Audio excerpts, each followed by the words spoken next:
Olá, muito bom dia para você. Todos enfrentamos momentos difíceis ao longo da nossa vida e a Bíblia está cheia de histórias que mostram diversos personagens passando por provações em diferentes momentos. Não podemos evitar as dificuldades, mas depende de nós a forma como respondemos a elas. A palavra de Deus nos lembra várias vezes de que Ele é fiel e permanece ao nosso lado. Inclusive, quando nos sentimos sozinhos em meio às provações, o Salmo 9 diz que o Senhor jamais abandonará aqueles que o buscam. Um exemplo muito claro de alguém que continuou bendizendo a Deus no meio da tempestade é o rei Davi.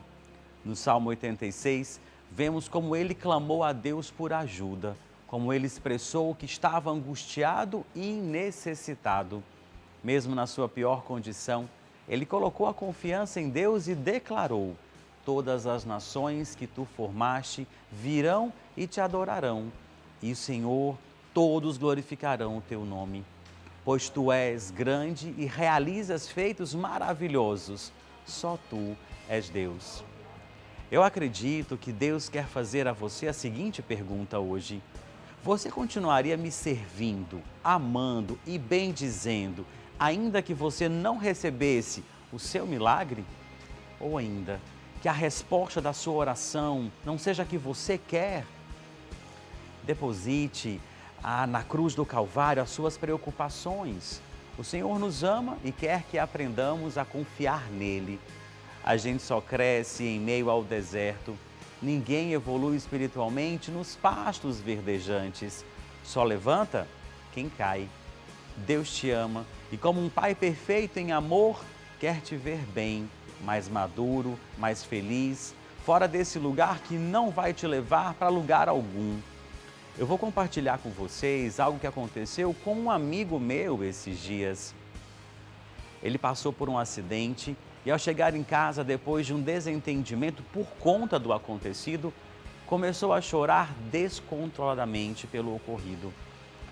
Pela dor de tantos momentos difíceis vividos nos últimos anos, ele me relatou que chegou uma hora que ele já não mais chorava de tanto doer os olhos. Ele só gemia e não conseguia parar. Ele desagou deitado em sua cama, olhando para o céu pela janela. No outro dia, mesmo ainda rodeado por todo esse sentimento que nos desnorteia, Deus deu provas de que estava com ele todo o tempo, que o ouviu tudo o que ele queria dizer. Lá em Romanos, no capítulo 8, no versículo 27 e 28 diz: e Deus, que vê o que está dentro do coração, sabe qual é o pensamento do Espírito, porque o Espírito pede em favor do povo de Deus e pede de acordo com a vontade de Deus, pois sabemos que todas as coisas trabalham juntas para o bem daqueles que amam a Deus. O versículo 27, em outras linguagens, diz: com gemidos inexprimíveis, neste dia eu quero te afirmar, como o sol que nasce todos os dias, é certo também que Deus ouve todas as orações. Tenha certeza de que aquela dor que você sente, aquela resposta da oração de todo dia, ela vem. Ele ouve, tenha calma. Peça sabedoria e sensibilidade para ler o que Deus está te dizendo, pois toda oração é respondida. E eu vou repetir, toda oração é respondida. Se precisar de entendimento para caminhar o percurso que Deus planejou para ti, peça. Em Tiago, no capítulo 1, no versículo 5, ele diz: se algum de vós tem falta de sabedoria, roga a Deus, que a todos concede liberalmente, com grande alegria. E assim nós começamos o nosso programa de hoje. Nós vamos receber de forma remota o escritor e pesquisador Jeová Mendes. Ele é destaque pelos seus livros que revelam curiosidades da Bíblia. Por exemplo, onde Jesus esteve dos 13 aos 30 anos. Você vai descobrir hoje aqui comigo. Economia. Você está desempregado? Sabia que o mercado digital está em alta? Já já eu te conto mais sobre esse assunto. E claro, testemunho, oração e reflexão. Já dá seu like aqui no nosso vídeo, ativa o sininho para quando eu tiver novidades do nosso GC+, você ficar por dentro. Vamos juntos, porque o Mais Fé começa agora.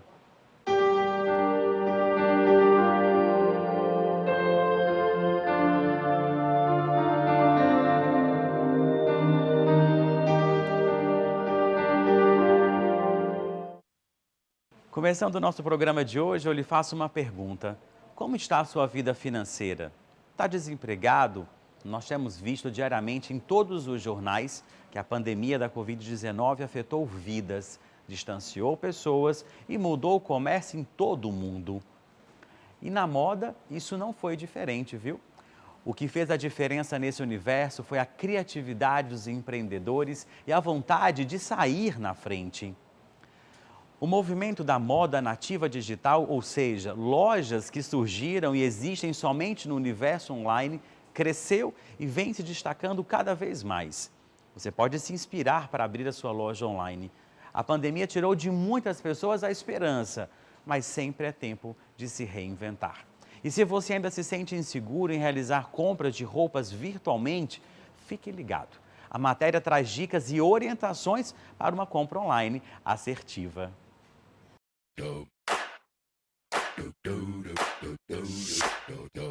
Na moda, o contato entre quem produz a peça e o cliente pode ser próximo, mas devido ao avanço das redes sociais, essa aproximação ficou cada vez mais rápida, por conta dos posts, das curtidas, dos stories, isso principalmente se a marca for nativa digital. O mercado não parou por conta da Covid, e a moda associada às redes sociais trouxe uma avalanche de marcas digitais que nem possuem loja física, e elas estão tendo resultados positivos e lucros bem reais. Essa tendência já chegou aos grandes magazines. Uma rede de lojas de moda popular, que já usou e abusou de campanhas em TV, hoje está apostando nas marcas nativas digitais para lançar sua nova coleção de moda praia. Eles convidaram 6 grifes que estão despontando no mercado e no ambiente virtual. Com opções para o segmento feminino, masculino e infantil, as peças produzidas de forma colaborativa tentam unir a essência de cada marca com o tom festivo da varejista. Eles saíram na frente, e o que poderia ser concorrência se tornou ajuda no contexto de venda que vivemos atualmente. Neste mundo virtual, além da qualidade do produto, um dos principais diferenciais de uma marca é a relação que ela tem com o consumidor direta. E isso para a Camille faz toda a diferença, né, Camille? Sim, com certeza. A relação com o consumidor é muito importante. Essa proximidade que a gente tem que gerar, essa troca de carinho.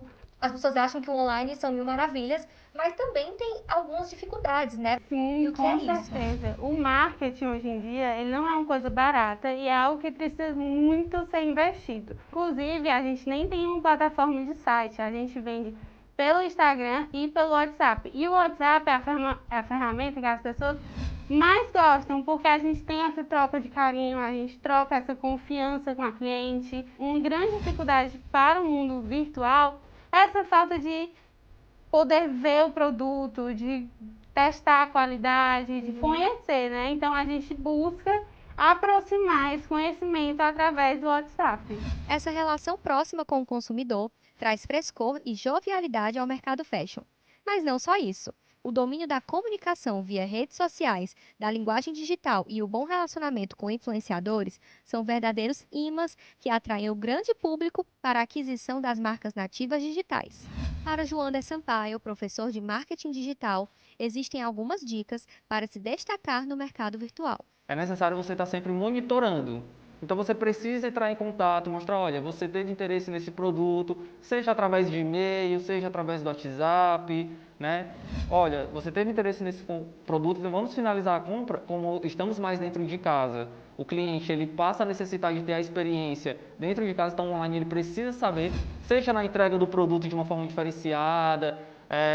Os brechós que estão surgindo muito ultimamente, eles fazem muito isso, eles mandam para a casa da pessoa com uma embalagem personalizada, um recadinho à mão. É toda uma experiência do cliente, né? E principalmente para quem quer ter a sua loja online, é sempre se capacitar. Quem aí nunca se sentiu inseguro na hora de fazer uma compra virtual? Sentir aquele medinho para comprar uma roupa sem experimentar é super comum.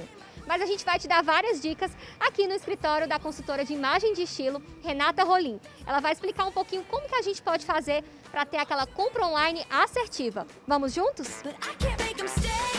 Uma dica muito importante é a gente analisar primeiro a sua numeração, né? E se basear da tabela daquele país. Então a gente analisar qual o padrão de numeração lá. Então a gente tem que entender primeiro o nosso biotipo, o que nos favorece em relação a realmente se eu tenho um ombro mais largo, o quadril mais largo, a gente começa a observar como essa roupa cai no modelo e também entender um pouquinho sobre tecido. Não é ser expert no assunto, porque é bem difícil. Sem contar nas fotos também. Às vezes você olha só a primeira foto, tem só a foto da modelo. Mas aí você passa pro lado, tem outras fotos de outras pessoas vestidas. E aí você Sim. consegue ter uma ideia melhor, né? Porque nem sempre é aquela foto perfeita que tá ali na modelo, né? Exatamente, você consegue ter um pouco mais de aproximação. Olha, meu corpo parece com esse, eu vou conseguir caminhar bem, olha o caimento da peça. Então, Renatinha, muito obrigada. Adorei suas dicas. Agora fica mais fácil a gente comprar online, a gente vai comprar mais consciente, né? Porque eu acho que depois da Sim. pandemia as pessoas estão cada vez mais ligadas nesse online. E aí a gente compra agora com consciência, sabendo o que vale a pena, o que não vale.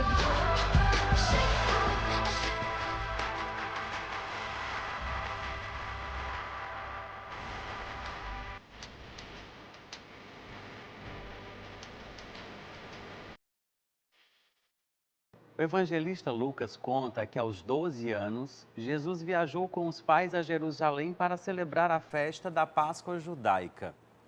Quando José e Maria retornavam a Nazaré, perceberam que Jesus não estava mais com eles, não mais os acompanhava. Procuravam o menino durante 3 dias até encontrá-lo no templo, onde estava discutindo a religião com os sacerdotes. A próxima cena evangélica retrata Jesus já adulto, por volta dos 30 anos, quando é batizado por João Batista nas margens do Rio Jordão. O que aconteceu então com Jesus entre os 13 aos 30 anos? Essa pergunta é tema de uma pesquisa que se tornou um livro e o autor desse livro é o nosso convidado de hoje. Ele, com aptidão para a vida sacerdotal, ingressou no fim da década de 1960 na Escola Apostólica de Baturité, dos padres jesuítas, hoje conhecido como Mosteiro dos Jesuítas. Posteriormente, o escritor deixou de seguir a ordem e ingressou no convento dos franciscanos, na cidade de Canindé, onde estudou até junho de 1976. Ao longo desses últimos 40 anos, tornou-se um profundo conhecedor da historiografia mundial, aplicando-se no aprendizado da patrologia ou patrística, esmiuçando a vida e a obra dos 84 pais da Igreja, segundo o judaísmo. Desde 1973, ele pesquisa o Talmud, a Cabala, o Zohar, que é o livro do esplendor judaico, e também a Tanakh, que é a tradicional escritura hebraica. Jeová Mendes é o nosso convidado de hoje. Agora eu vou ter a alegria de conversar com ele nessa manhã. Jeová, seja muito bem-vindo. Obrigado pela sua presença aqui conosco. Obrigado e estou profundamente agradecido a todos vocês, né? Eu pude pesquisar um pouquinho da sua história, a produção também fez toda uma pesquisa para a gente. Eu assisti um vídeo seu lá junto com um outro repórter e fiquei intrigado em conhecer a sua história. Um grande historiador, um cara de uma inteligência fantástica. E eu queria que você se apresentasse para quem nos acompanha agora. Quem é o Jeová Mendes? Bom, Jeová Mendes é uma pessoa simples, né? Sem muitas etiquetas, né? Uma pessoa que passou por colégios religiosos, não cheguei a concretizar meus estudos, mas sou um homem dedicado inteiramente à pesquisa. Quer dizer, este ano está completando 53, 54 anos que eu comecei a estudar História. E eu quero adentrar um pouquinho agora no tema do seu livro, né? Jesus dos 13 aos 30 anos. O Evangelho de Lucas, como eu fiz a abertura, narra a infância de Jesus e, de repente, já traz ele para os 30 anos. E aí, eu queria convidar quem nos acompanha também a adquirir seu livro, ler o seu livro, mas responde para a gente a pergunta: aonde é que esteve Jesus dos 13 aos 30 anos? Bom, nós temos uma farta documentação que, infelizmente, o Brasil não dispõe desses documentos, mas são documentos que estão acessíveis apenas aos grandes pesquisadores, aos historiadores, aos grandes curiosos da história. e esses documentos, em primeiro lugar, nós conhecemos, por exemplo, o Evangelho Árabe da Infância de Jesus, que, apesar de ser um documento que surgiu tardiamente, logo depois da implantação do islamismo, no 7º século depois de Cristo, mas tem uma grande importância o Evangelho da Infância de Jesus. O outro evangelho é o Evangelho da Infância de Jesus na língua armênia, que é um documento exatamente do 4º século depois de Cristo, tem uma grande autenticidade, tem digamos assim, um pouco de credibilidade, porque já é do 4º século depois de Cristo. Depois nós temos também o Nascimento de Maria, que fala um pouco da vida de Maria, fala também desse episódio do nascimento de Jesus. Temos também o Relato das Parteiras de Belém, que é outro documento que está entre os cópitas da Etiópia, do Egito, né? Que é aquela comunidade cristã, que a tradição diz que foi fundada por São Mateus, o apóstolo de Jesus, que evangelizou a Etiópia, e lá foi então martirizado. Temos também o Evangelho Latino da Infância de Jesus, o chamado o Manuscrito de Arundel, que é do 2º século. Esse é o documento mais autêntico, que são os manuscritos de Arundel. E temos também a Acta Petri, que é um documento muito importante, que também fala dos relatos da vida de Jesus. Esses documentos hoje estão disponíveis. Quem tem toda essa documentação é a Santa Igreja Católica, a Santa Sé, ela tem o maior acervo documental da vida de Jesus. Nenhum outro povo, depois, digamos assim, do Vaticano e Israel, possui uma documentação tão farta quanto a Igreja Católica. Tanto que há a especulação de que a Igreja Católica irá abrir esses arquivos a partir de 2033. São arquivos importantes da vida de Jesus e, principalmente, aquela farta documentação que ficou fora da Bíblia, ou seja, do Novo Testamento, porque quando Constantino convocou o Concílio de Nicéia em 325 depois de Cristo para resolver algumas querelas, alguns litígios doutrinais e cristianísticos, ele, naquele momento de elaborar, de formatar o Novo Testamento, nós tínhamos 315 rolos de pergaminhos, ou seja, 315 livros que, se tivesse entrado na Bíblia, hoje a Bíblia nós teríamos em torno de 315 livros. Então, lá em Nicéia, 27 livros foram aprovados e ficaram 288 livros fora da Bíblia. Esses documentos estão hoje guardados nos arquivos do Vaticano, que é o maior arquivo do mundo. É tão grande, meus amigos, que se você for juntar as prateleiras com a documentação, a farta documentação, nós vamos ter uma extensão de 85 quilômetros só de documentos. E quem é que tem esse privilégio? Quem é que guarda esses documentos? A Santa Sé. E a Santa Sé realmente tem a palavra final quando se trata da vida de Jesus, quando se trata exatamente desse período oculto da vida de Jesus, né, que ficou fora, que não foi documentado, porque o Ocidente, realmente, em termos desses relatórios históricos, o Ocidente é muito pobre, principalmente a América Latina, em especial o Brasil, que dá pouca credibilidade ao conhecimento. Infelizmente, nós temos que recorrer à Europa. E foi exatamente, eu tive acesso a muitos documentos, a muitas informações preciosas, né, trabalhando diuturnamente em busca dessas informações. É uma coisa bastante cansativa, você precisa ter muita paciência, você tem que ter muito bom gosto em buscar essas informações sigilosas, as quais eu as guardo comigo, e tudo isso contribuiu para que eu pudesse, então, ter acesso a essas informações preciosíssimas que grande parte das pessoas não as tem. E aí eu quero fazer uma pergunta dentro daquilo que o senhor disse. O senhor acredita que muita coisa muda ou vai mudar se as pessoas descobrirem esse lado oculto de Jesus dos 13 aos 30 anos? O senhor acredita que a fé das pessoas vai ser uma fé diferente a partir daquilo que for esclarecido? Digamos assim que a fé vai ser abalada das pessoas, talvez não, mas que muitas coisas que precisam ser reveladas para o mundo, sim. Eu acho que... Porque a Bíblia só registra 32 milagres de Jesus. E nesses documentos antigos aí, a Acta Petri e o Evangelho da Infância de Jesus, os documentos de Arundel, fala de muitos milagres, de curas e maravilhas, ressurreições que Jesus fez, não só de Lázaro e nem da criança, o filho da viúva de Naim, mas muitos milagres foram realizados por Jesus, coisas maravilhosas ocorreram durante aquele período de 13 aos 30 anos, e que praticamente os evangelhos só registram 32 milagres. Mas eu acredito que o Vaticano não abriu ainda esses arquivos, porque eu acho que o Vaticano está esperando que a humanidade amadureça mais, né? Digamos assim, sei lá, a mentalidade das pessoas. Né? E não seria, talvez, louvável ou seria factível que a Santa Igreja Católica abrisse esses arquivos hoje?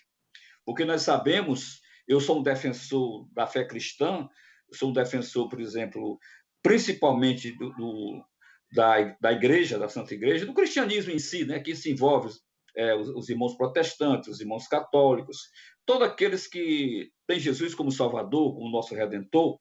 Eu tenho respeito com todas as religiões, não ataco a nenhuma delas. Eu fico muito naquela expressão que diz: aqui não é por nós, né? Não é contra nós, né? Quem é por nós não é contra nós. Então, eu vejo assim, existe uma campanha hoje a nível de mundo, você sabe muito bem que você é uma pessoa preparada, que existe hoje uma avalanche de segmentos aí que são contrários à palavra de Deus, são contrários, por exemplo, contrários à família, são contrários, por exemplo, aos santos dogmas, né, que foram preservados a duras penas ao longo desses séculos e milênios, e essas pessoas tentam desmanchar, digamos assim, desestruturar toda a estrutura doutrinal do Santo Evangelho, da Santa Palavra de Deus. Então, o que o Vaticano tem, o Vaticano, com toda a sua sapiência, com toda a sua sabedoria, com seus grandes pesquisadores, grandes teólogos, doutores, arquivistas, o Vaticano sabe muito bem quando deve fazer isso, né? Revelar esses arquivos para o mundo. O Vaticano sabe muito mais do que cada um de nós das consequências que talvez podem vir ou não dessas novas declarações que estão previstas para serem divulgadas a partir de 2033. Eu achei incrível a sua colocação sobre a questão da maturidade, que nós não temos maturidade para viver esse momento de revelação. Como a gente ainda é pobre e pequeno diante da fé desse Deus que a gente tem, né, a oportunidade de cultuar, de adorar. É uma riqueza poder falar com você, poder te ouvir. Mas eu quero falar mais uma coisinha, quero fazer mais uma pergunta para você. No outro livro, Homens e Fatos que a Bíblia não registrou, tem muitas curiosidades. Eu vi muitos comentários sobre esse livro, muita gente feliz de ter tido a oportunidade de ler esse livro. E eu queria saber de você, né? Qual um fato marcante que está nesse livro que a Bíblia não registrou e que você descobriu? Homens e fatos que a Bíblia não registrou, mas que nesse momento Jeová vai contar para a gente. Bom, por exemplo, nós temos, por exemplo, fatos interessantíssimos da vida, por exemplo, de Ismael, filho de Abraão, né? Porque pouco se sabe sobre Ismael, filho de Abraão, que também representa o pai de vários povos, os povos proto-árabes. Todas as nações árabes, realmente, elas descendem de Ismael, filho de Abraão. Pouco se fala da vida de Ismael e filho de Abraão. Apesar de termos uma vasta documentação, mas no Ocidente ele é praticamente desconhecido, né? Fala das promessas, por exemplo, das promessas de Deus para Ismael, filho de Abraão. Temos também, por exemplo, muitas coisas sobre o Estado de Israel, muitas coisas que o mundo não conhece sobre Israel, aquela nação escolhida por Deus, né? Deus escolheu através de Abraão, como pai da fé. Temos também, por exemplo, a respeito da mãe de Moisés, a princesa Matikari Hatshepsut, né? Temos também algumas coisas sobre a sarça ardente, o que é a sarça ardente. Se você perguntar para qualquer pessoa que não tenha bom conhecimento, o que é a sarça ardente? Sei lá, o fogo de Deus, alguma coisa assim. Mas não tem profundidade de explicar o que é a sarça ardente. O que é o maná em sua profundidade, o que é o maná, né?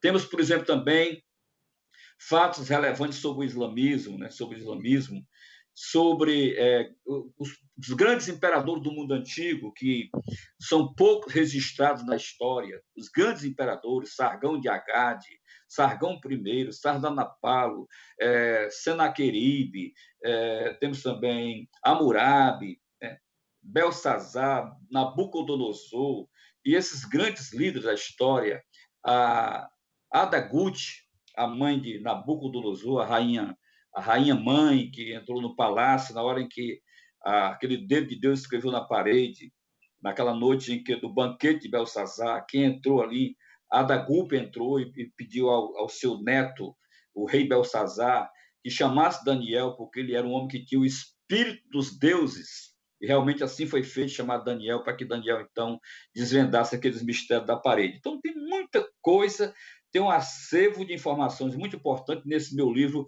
Homens e Fatos que a Bíblia não registrou. Interessante. Deixa eu só fazer uma última pergunta. Eu queria muito poder ter mais tempo com o senhor, mas eu queria uma última pergunta. Agora é um assunto um pouquinho polêmico, porque às vezes a gente coloca tantas palavras na boca de Jesus e acaba que a gente não entende. Muito se fala hoje, atualmente, sobre algumas situações de condenação. Por exemplo, a homossexualidade. Antigamente se condenava casamento de pessoas com cor de pele diferente. A própria escravidão era fundamentada na própria Escritura. E outras coisas ainda que eles colocam na boca de Jesus e que não existe. Eu queria saber nesse momento, até a produção nos ajudou com essa pergunta, o que é a Bíblia de verdade, ou o que é que Jesus condena e o que é que o homem condena e diz que Jesus que condena? O senhor tem como esclarecer isso para a gente? Com certeza, com certeza.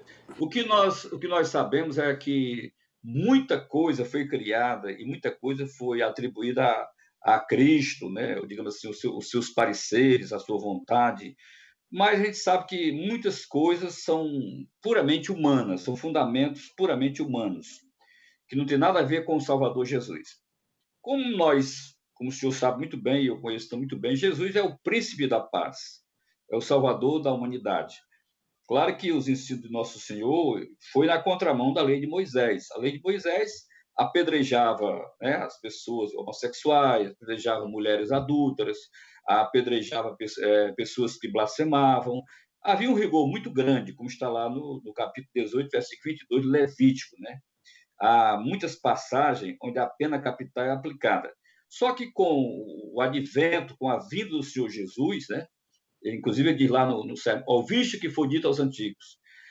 Moisés disse assim, mas eu vos digo assim, Nosso Senhor veio para dar uma correção à lei italiânica, rigorosa, aquela lei draconiana, selvagem, que era a lei de Moisés. A lei de Moisés era extremamente draconiana e italiônica, né? E Nosso Senhor, através da sua bondade, a coisa mais importante que eu acho do cristianismo é que Jesus falou milhões de palavras. Jesus fez dissertações maravilhosas. Infelizmente, muitas coisas de discursos de Jesus, muitas coisas se perderam, porque foram escrever a vida de Jesus 36 anos depois de sua morte, quando em 69 depois de Cristo foi que Marcos escreveu o seu primeiro evangelho em aramaico. Então, em 36 anos, muitas coisas se perderam, muitas coisas ficaram esquecidas. E pode ver que naquela época, meu amado irmão, Padre Leandro, o Nosso Senhor foi o primeiro homem na história a valorizar a mulher. Até Jesus Cristo, a mulher, ainda hoje é assim no Oriente Médio, nos países muçulmanos, a mulher só tem 2 direitos, ouvir e calar. Ela vive num regime de escravidão. O islamismo é uma religião muito rigorosa. A doutrina islâmica é rigorosa. O direito simplesmente só existe para os homens. Não existe direito para a mulher no mundo muçulmano. São muito fechados. A doutrina é muito rigorosa. Então, a mulher, até Jesus Cristo, a mulher era extremamente escravizada. E quem foi que colocou a mulher num pedestal mais elevado de dignidade? Foi Jesus. É tanto que muitas mulheres, como, por exemplo, era Santa Verônica, que foi mulher de Zaqueu, temos, por exemplo, Berenice de Cafarnaum, Joana, mulher de Cusa, Susana e outras mulheres. Essas mulheres patrocinavam, davam dinheiro para o grupo de Jesus comprar alimento, para facilitar o movimento deles, a itinerância deles. Essas mulheres mandavam dinheiro, então, para Jesus. Jesus tinha profundo respeito para com as mulheres. E quando ele ia em Jerusalém, aquela enorme quantidade de mulheres seguindo Jesus, lamentando aquela injustiça que eles iriam cometer contra Jesus. A mulher batia no peito e dizia: meu senhor é inocente, meu senhor não merece tal coisa. Ele já muito ensanguentado, estava suado, estava cansado, estava muito debilitado. Ele virou-se para as mulheres de Jerusalém e disse: filhas de Jerusalém, não choreis por mim, chorai antes por vós mesmas e por vossos filhos. Porque se eles fazem isto ao lenho verde, o que vai acontecer ao lenho seco? Ou seja, se eles fazem isso comigo, que sou inocente, imagine o que vai acontecer aos pecadores. Então, Nosso Senhor deu todo destaque às mulheres. Nosso Senhor nunca foi contra aqueles, Nosso Senhor foi contra o pecado, mas Jesus nunca foi contra o pecador. Nosso Senhor sempre procurou corrigir as pessoas, mas de uma maneira de coração, porque as ideias de Cristo, quando as ideias de Cristo começaram a se difundir pelo mundo antigo, já existia um espírito preparado em quase todos os homens para recebê-lo e aceitá-lo. Muito antes do cristianismo, os zaratustrismos já mostraram outra vida, além da terrena. E o estoicismo grego já antecipava a força de um ideal de resignação. Então, a pregação de Jesus ia de encontro a algo inquieto dentro de cada um, acrescentando a esse espírito a ideia de uma felicidade para os humildes do reino de Deus. A lei de Moisés, o Código de Manu, o Alcorão de Maomé, o Zendaveste de Zaratustra, todas as obras chamadas supostamente sagradas, nenhuma delas atendia os anseios e essa profunda lacuna que tem na alma de cada um de nós. Somente a pregação de Jesus podia, por exemplo, saciar a psique humana e esse vazio que existe em cada um de nós. Então, Jesus é amor, Jesus é bondade. Querer atribuir Jesus determinadas coisas, determinadas posições, querer atribuir Jesus é a favor disso, Jesus é a favor daquilo, tudo isso, Leandro, você é um homem estudioso, você sabe muito bem, todo esse preceito doutrinal de religiões, nós temos mais de 6.000 religiões no mundo, nós temos religião para todos os gostos, todo tipo de heresia, todo tipo de posições doutrinais, homens que escreveram a história, homens que escreveram a doutrina, homens que escreveram os paradigmas doutrinais e tentam empurrar na cabeça das pessoas. Tudo isso foi feito pelo homem. Jesus deixou apenas o exemplo para nós seguirmos. Jesus deixou o exemplo, Jesus deixou as suas pegadas para nós seguirmos. O fato é que ele nunca escreveu nada, Jesus não deixou nada escrito. Jesus não deixou nenhuma igreja com nome igreja tal, com placa tal, definição. Jesus não deixou nada disso. Nem deixou nada escrito, nem deixou templos erigidos, porque até então, naquela época, até Constantino, os cristãos se reuniam nas casas uns dos outros, porque o Império Romano não reconhecia o cristianismo. Os cristãos eram mortos e perseguidos. Os cristãos se reuniam nas casas uns dos outros. E foi a primeira igreja, foi a única vez que o comunismo viveu na sua totalidade. Porque comunismo é tudo em comum. Onde é que existe hoje tudo em comum? Não existe. Então, a única vez que o comunismo viveu a sua essência foi na Igreja dos Apóstolos, como está lá no capítulo 4 do livro de Atos. Os cristãos tinham tudo em comum e não havia necessidade de livros. Entendi. Muito obrigado pela sua presença. É uma riqueza poder ouvir o senhor e ainda levar aos nossos ouvintes, aqueles que nos acompanham, que nos assistem, essa oportunidade com tamanha riqueza que é a história da igreja e também aquilo que o senhor pesquisou e nos trouxe nessa manhã. Obrigado pela sua companhia. A gente está sempre de portas abertas para lhe acolher aqui conosco. Obrigado, Padre Leandro. Foi uma satisfação muito grande. Que Deus lhe abençoe, meu amado irmão. Que, como grande ministro do Evangelho, continue fazendo essa missão a qual Deus lhe designou. Amém. E para você que está nos acompanhando, o importante é guardar isso no seu coração. Não fique com aquilo que você ouviu. Pesquise e vá atrás da verdade. E lembre-se daquilo que Madre Teresa já dizia: quem primeiro julga, perde a oportunidade de amar. Depois de uma entrevista enriquecedora como essa do Jeová Mendes, agora é hora de abrir novamente o coração, porque é hora de falar de fé. Graça alcançada é graça testemunhada, e hoje eu recebo também de forma remota aqui conosco a Darliane, que vai dar um testemunho de oração e de fé. Darliane, muito bom dia para você, seja muito bem-vinda ao nosso Mais Fé. Bom dia, Padre, sua bênção. Que Deus te abençoe. A produção me adiantou aqui rapidamente que você traz um testemunho de fé e de experiência com Deus, e a gente quer acompanhar agora esse momento. Abre seu coração e conta pra gente. Sempre fui uma menina sonhadora, cheia de planos.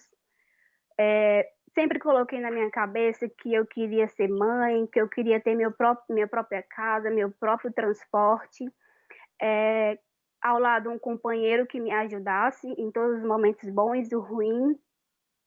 E nas minhas orações, durante 6 anos que eu estou com ele, eu sempre falei, sempre pedi a Deus: Deus, eu quero uma filha ou um filho, eu quero ter esse dom de ser mãe.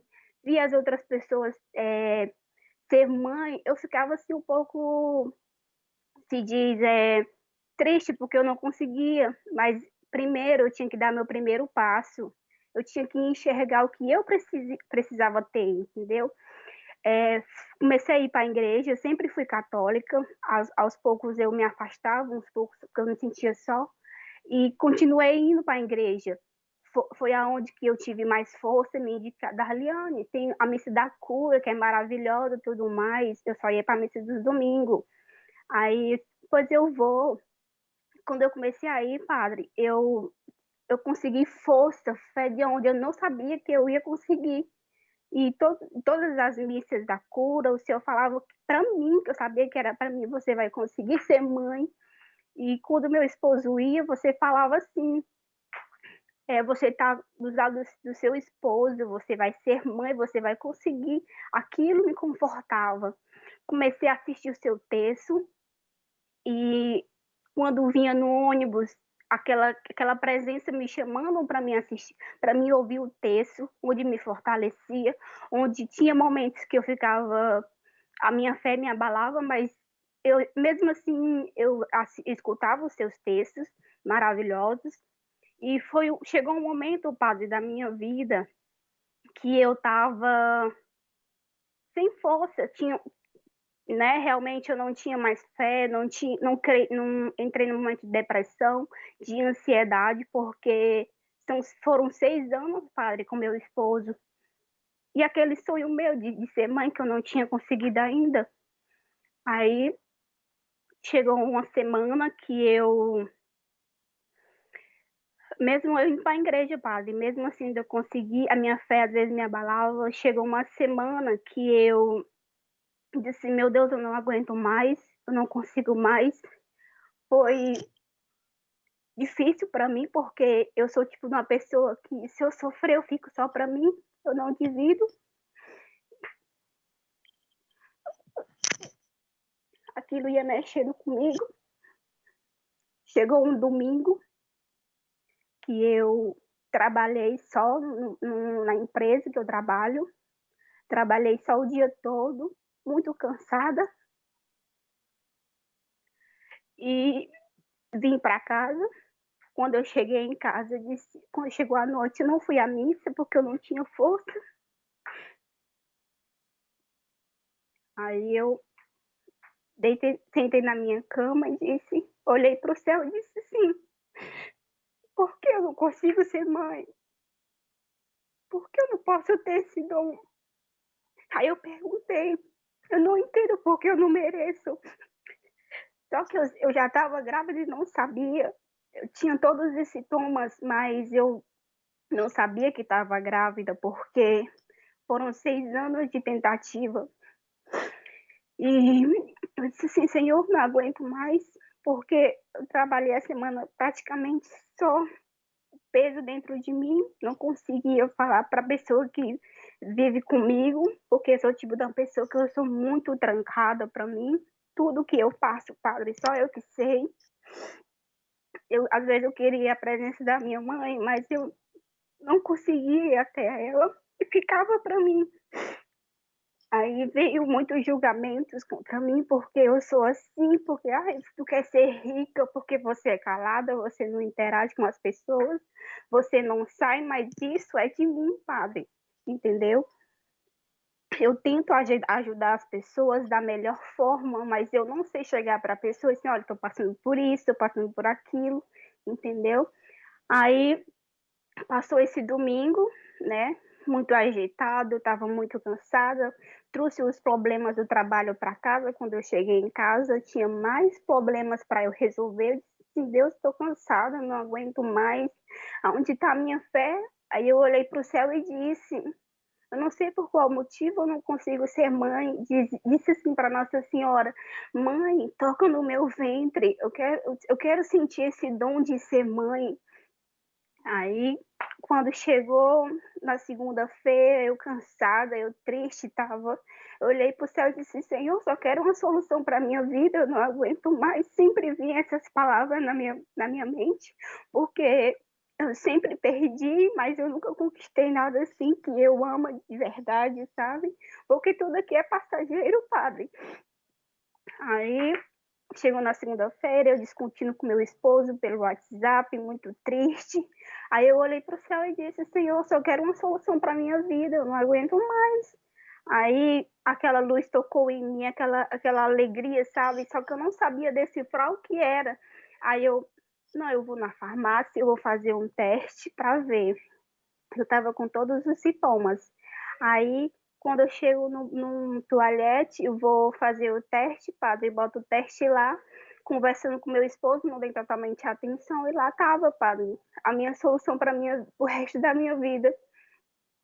Aí, eu chorando, olhei para o céu e disse, meu Deus, eu não acredito, durante esses 6 anos, passei por tanto obstáculo, passei por tanta dificuldade, tanto julgamento por não ter conseguido, e agora eu consegui, Senhor. Sabe, Padre, só aquela alegria me transformou em tudo, agora eu não tenho o que desistir, porque a prova que eu precisava de ter em minha vida é minha filha, meu bem maior, minha filha. E hoje, padre, ela está com um mês e 5 dias.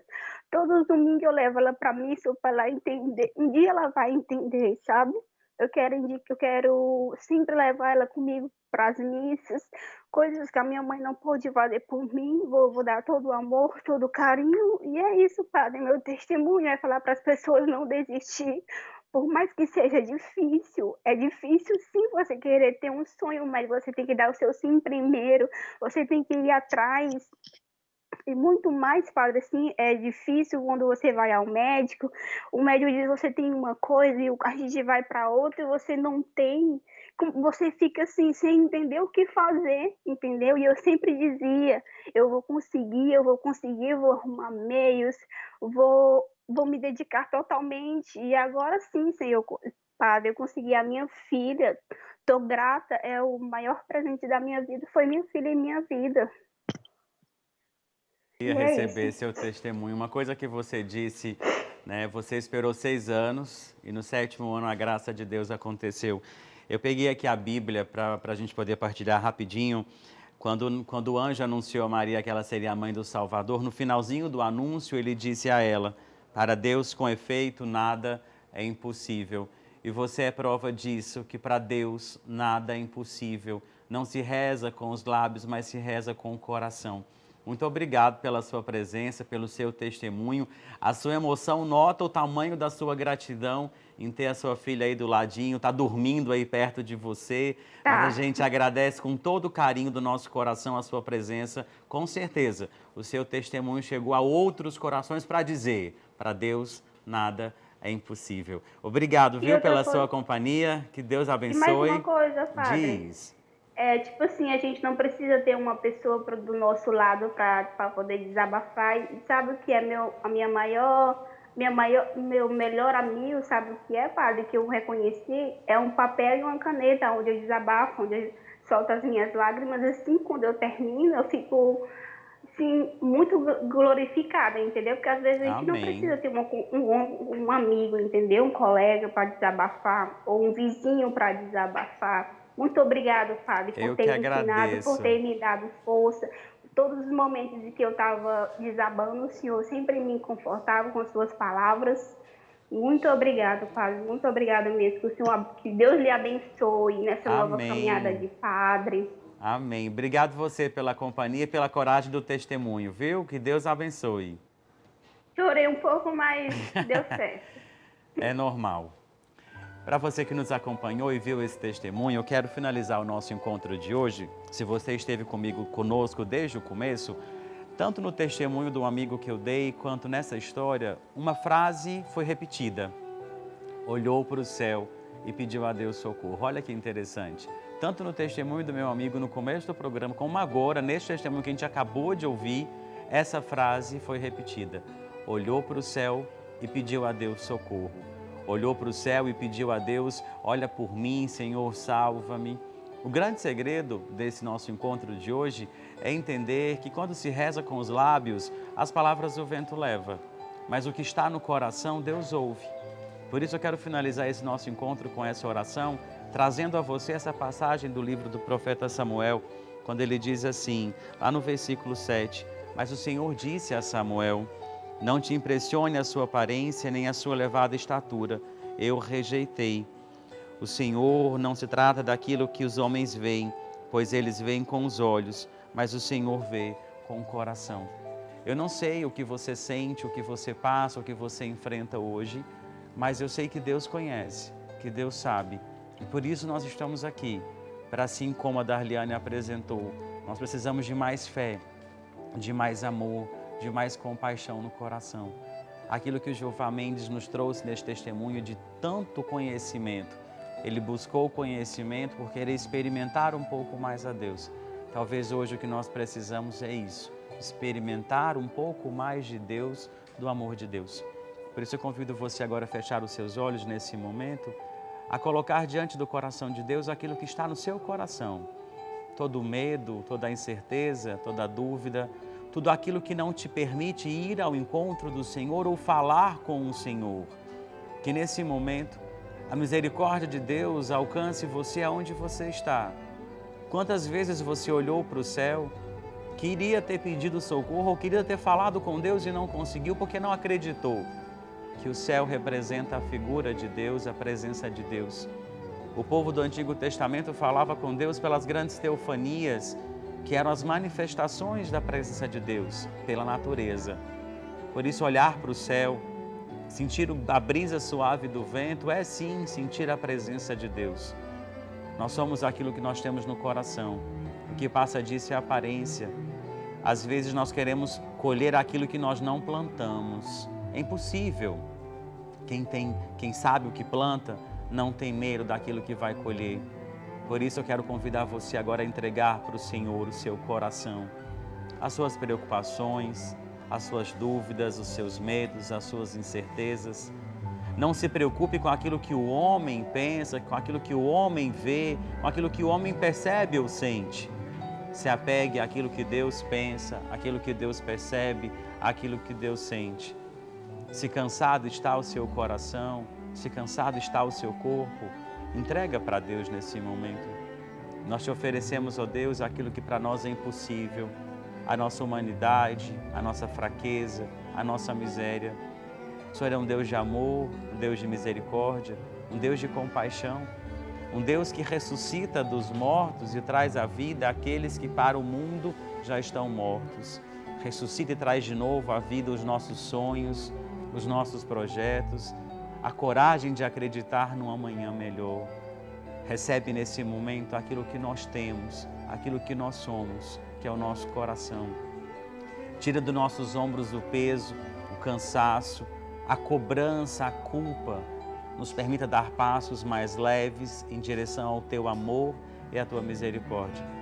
Eis aqui, Senhor, o nosso coração, eis aqui, Senhor, a nossa vida, eis aqui, Senhor, a nossa história, diante da Tua misericórdia, da Tua bênção e da Tua compaixão. Quero colocar nesse momento, diante da misericórdia de Deus, o seu coração e pedir que por essa bênção, que ela alcance você, que ela alcance o seu coração, que ela alcance toda a sua vida, para que você receba de Deus a oportunidade de viver um novo começo, uma nova história. Para você que está em casa nos acompanhando, antes de me despedir de você, vou deixar para você essa bênção que vem do céu. Essa bênção que te refaz, que te permite nascer para um novo tempo. Darliane experimentou isso. Talvez hoje você precise experimentar que para Deus nada é impossível. O Senhor esteja convosco, Ele está no meio de nós. Pela intercessão de Nossa Senhora, a Mãe da Misericórdia, abençoe-vos o Deus Todo-Poderoso, Ele que é o Pai, o Filho, o Espírito Santo. Amém. Muito obrigado pela sua companhia, um excelente e abençoado domingo para você. Não se esquece, a gente se encontra nos GC+, todos os dias, tem notícia lá para você. Próximo domingo, 8 da manhã, eu te espero aqui no YouTube do GC+. Excelente semana para você e até domingo, se Deus quiser.